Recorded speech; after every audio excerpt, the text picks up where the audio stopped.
السلام علیکم ورحمۃ اللہ وبرکاتہ۔ الحمد للہ وکفی وسلام علی عبادہ الذین اصطفی، اما بعد۔ آج الحمدللہ 8ویں پارے کی تلاوت تراویح میں کی گئی، جس میں تقریباً نصف حصہ، آدھا حصہ سورہ انعام کا ہے اور آدھا حصہ سورہ اعراف کا ہے۔ سورہ اعراف ابھی 9ویں پارے میں بھی تقریباً 3/4 حصہ اس کا جاری رہے گا۔ 8ویں پارے کے شروع میں اللہ تعالیٰ نے ارشاد فرمایا کہ اگر وَلَوْ أَنَّنَا نَزَّلْنَا عَلَيْهِمُ الْمَلَائِكَةَ، اگر ہم ان لوگوں پر فرشتے بھیج دیں اور قبروں سے مردے نکل کر بھی ان سے بات کرنے لگیں اور ہر چیز کو اپنے سامنے دیکھ لیں، پھر بھی یہ ایمان نہیں لائیں گے۔ ان لوگوں نے مطالبہ کیا تھا کہ حضور صلی اللہ علیہ وسلم اگر کوئی صاف معجزہ دکھا دیں ہمیں تو ہم ایمان لے آئیں گے۔ اللہ تعالیٰ نے فرمایا یہ اتنے ہٹ دھرم ہیں کہ ان کے ساتھ یہ سب کچھ کر لیا جائے تب بھی ایمان نہیں لائیں گے۔ یہ اگر سب مل کر بھی کوئی غلط بات کہہ رہے ہیں تو آپ ان کی بات نہ مانیں۔ ان تطع اکثر من فی الارض یضلوک عن سبیل اللہ، اگر آپ یہ دیکھیں گے کہ زیادہ لوگ کیا بات کہہ رہے ہیں اور آپ ان کے پیچھے چلنے لگیں اور ان کی بات کہنے لگیں تو یہ آپ کو صحیح راستے سے ہٹا دیں گے۔ اکثریت اسلام میں معنی نہیں رکھتی۔ اسلام میں اصل چیز ہوتی ہے کہ زیادہ صحیح اور سچی اور اصل بات کس طرف ہے، چاہے اس کو ماننے اور جاننے والے لوگ اور اس کو کہنے والے لوگ تعداد میں تھوڑے ہوں۔ اسی لیے حقیقت میں جو جمہوریت کا نظام ہے اپنی اصل کے اعتبار سے اسلام کے اصولوں کے ساتھ پوری طرح فٹ نہیں بیٹھتی۔ اسی طرح اللہ تعالیٰ نے پھر اس میں فرق بیان فرمایا کہ وہ جانور جس پر اللہ کا نام لیا جائے اس کے کھانے کی اجازت اور اس کی ترغیب دی گئی، جس پر اللہ کا نام نہ لیا جائے اس کو گناہ قرار دیا گیا اس کے کھانے کو۔ پھر اللہ تعالیٰ نے مثال دی کہ جو ایمان والا شخص ہے اس کو جیسے کہ ہم نے زندگی عطا کر دی ہے اور ایک اس کو نور دے دیا ہے، روشنی دے دی ہے، وہ لوگوں کے درمیان چلتا پھرتا ہے لیکن اس روشنی کے ساتھ زندگی گزارتا ہے۔ اس کے مقابلے میں ایک شخص وہ ہے جو کفر پر قائم ہے، وہ تاریکیوں میں بھٹک رہا ہے، وہ ایسا ہے جیسے کہ مردہ ہو اور اس کو کوئی زندگی نصیب نہ ہو اگرچہ وہ سانسیں لے رہا ہو۔ پھر اللہ تعالیٰ نے سورہ انعام، جیسا کہ میں نے ذکر کیا تھا کہ انعام کے معنی مویشی اور چوپائے کے ہوتے ہیں، تو مکے کے لوگوں کے اندر کچھ غلط عقیدے، کچھ غلط رسم و رواج، ان کی سوچ جانوروں کے بارے میں بن گئی تھی، کھیتیوں کے بارے میں بن گئی تھی کہ جو غلے ہوتے ہیں یا جو جانوروں کے بچے ہوتے ہیں ان میں کچھ حصہ اللہ کے لیے ہوتا ہے، کچھ ان لوگوں کے لیے ہوتا ہے جن کو وہ اللہ کے ساتھ شریک کرتے تھے، دونوں کے حصے الگ الگ بانٹ دیتے تھے۔ پھر یہ کہتے تھے کہ جو اللہ والا حصہ ہے وہ ان کے شریکوں کو تو جا سکتا ہے لیکن ان کے شریکوں کا جو حصہ ہے وہ اللہ کو نہیں جا سکتا، اس لیے کہ اللہ کو کوئی ضرورت نہیں۔ کبھی یہ کہتے تھے کہ بعض چیزیں ایسی ہیں، بعض جانور ایسے ہیں کہ وہ ہمارے مردوں کے لیے درست ہیں، عورتیں ان کو نہیں کھا سکتی ہیں، اگر زندہ پیدا ہوں تو پھر صرف مرد کھا سکتے ہیں، مردہ پیدا ہوں تو فہم فیہ شرکاء، دونوں کھا سکتے ہیں۔ یعنی عجیب عجیب عقیدے اپنے طور پر انہوں نے گھڑ لیے تھے۔ اللہ تعالیٰ نے فرمایا کہ حلال اور حرام یہ اللہ کی طرف سے طے کیا جاتا ہے کہ کون سی چیزیں حلال ہیں اور کون سی چیزیں حرام ہیں۔ اللہ تعالیٰ نے سب جانور انسانوں کے لیے بنائے ہیں، چاہے وہ سواری اٹھانے کے لیے ہوں یا وہ دودھ کے لیے ہوں، گوشت کے لیے ہوں۔ مختلف جانوروں کا، اونٹ اور گائے اور بکریوں کا ذکر فرمایا اللہ تعالیٰ نے۔ پھر فرمایا کہ قُل لَا أَجِدُ فِي مَا أُوحِيَ إِلَيَّ مُحَرَّمًا عَلَىٰ طَاعِمٍ يَطْعَمُهُ، آپ کہہ دیجئے کہ کھانے والے کے لیے میں کسی چیز کو حرام نہیں پاتا ہوں الا یہ کہ کوئی مردار ہو یا وہ خنزیر کا گوشت ہو، تو یہ چیزیں وہ ہیں جو گناہ کی ہیں، ناپاک ہیں، ان سے بچنا ضروری ہے۔ پھر آگے چل کر اللہ تعالیٰ نے تقریباً 8 یا 10 چیزوں کا ذکر کیا، جس میں سے ایک یہ کہ شرک نہ کیا جائے، والدین کے ساتھ احسان کیا جائے، بچیوں کو قتل نہ کیا جائے جو عربوں میں عام تھا اور آج بھی کسی نہ کسی شکل میں وہ اس کام کو کیا جاتا ہے۔ اسی طرح سے فرمایا گیا کہ یتیموں کا مال ان کے حوالے کیا جائے، اس کے قریب بھی نہ جایا جائے، انصاف قائم کیا جائے، اور اسی طرح سے وعدے کو پورا کیا جائے، اور بعض احکام اللہ تعالیٰ نے دیے، اور فرمایا کہ یہ وہ چیزیں جن کی میں تمہیں نصیحت کرتا ہوں تاکہ تمہیں یاد آ جائے، تاکہ تم تقوی والے بن جاؤ۔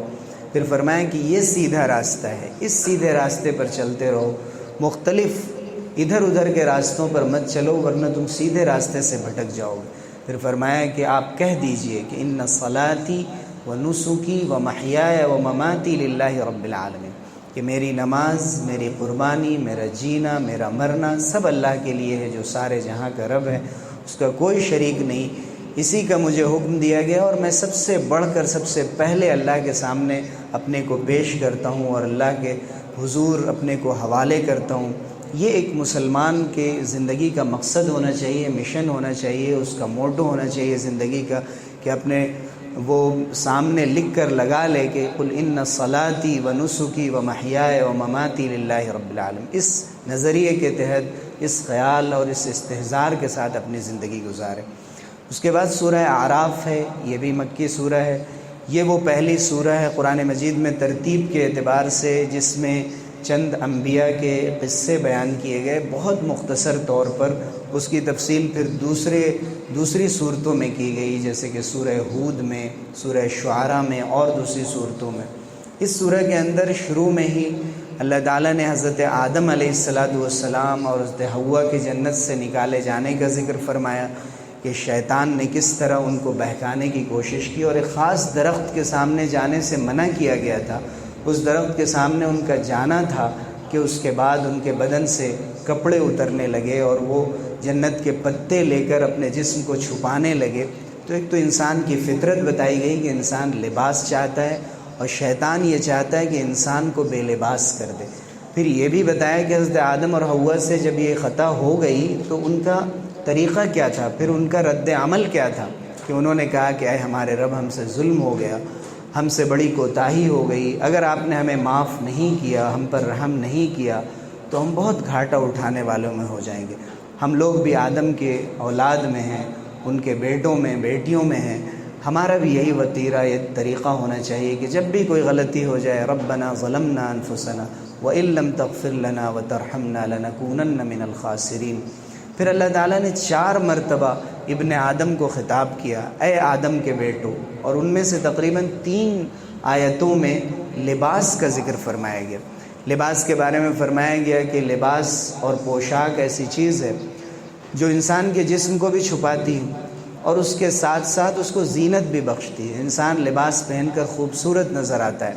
اور فرمایا گیا کہ تقوی کا لباس سب سے بہترین لباس، یعنی جس طرح سے لباس انسان کو سردی گرمی سے بچاتا ہے، اسی طرح تقوی انسان کو جہنم کی آگ سے بچاتا ہے۔ تقوی کا لباس پہن لیا جائے، اپنے کو گناہوں سے بچایا جائے، اس سے بہتر کوئی لباس نہیں۔ لباس کے بارے میں بھی اسلام نے بہت سے آداب دیے۔ ایک آیت میں فرمایا گیا کہ تم مسجد جاتے وقت اور نماز کے وقت اچھے لباس پہنو، کھاؤ پیو، اسراف مت کرو، زیادہ خرچ مت کرو، حد سے آگے بڑھ کر۔ اللہ تعالیٰ حد سے آگے بڑھ کر خرچ کرنے والوں کو پسند نہیں فرماتے ہیں جو اسراف کی حد میں داخل ہو جائے۔